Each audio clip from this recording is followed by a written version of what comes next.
It's been 2 years now since Russia invaded Ukraine. I want to give you my thoughts about the day that it happened. I think it's really helpful for each one of us to reflect back to the day and to um, remember what we were feeling at that time. I have had a massive interest in history, and because of that, this is what scared me so much. I thought of Solzhenitsyn,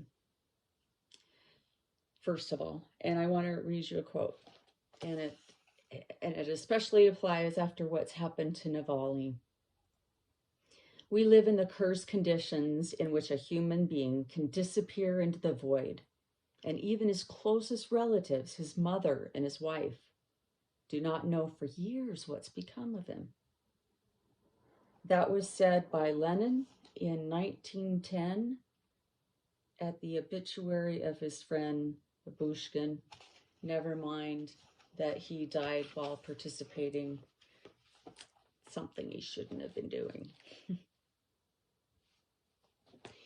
Even after all of that, after I read the Gulag Archipelago, at the end, Solzhenitsyn still thanks his captors, which I think is just nuts, but that is how it is. That's how the thinking is. And part of communism, not only do we, let's put context using communism to understand historically what we're dealing with in a culture, what people there have to face. Russia would always displace people when they would take over territory. And I heard recently that anyone that is a refugee from Ukraine, they may be looking at putting those people into camps in Russia. We also had the situation with Navalny, in which his mom was shown the body and she signed all the papers so that he could be released. Legally, he should be released. They're not releasing the body unless she agrees to a secret burial, essentially.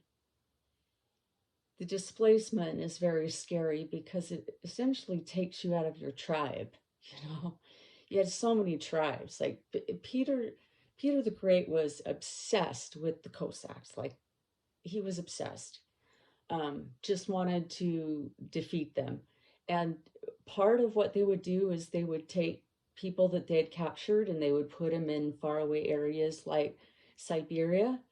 And the Russian people in these villages, they don't know these guys either. And then they move people into those areas that they occupied.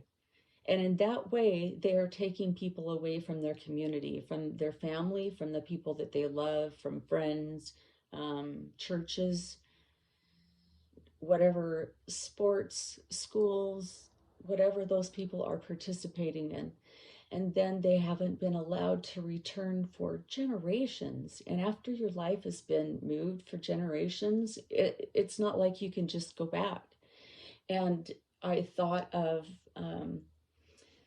the Tatars because they were wiped out. There are a lot that were displaced in Siberia. I mean, it was a complete genocide. And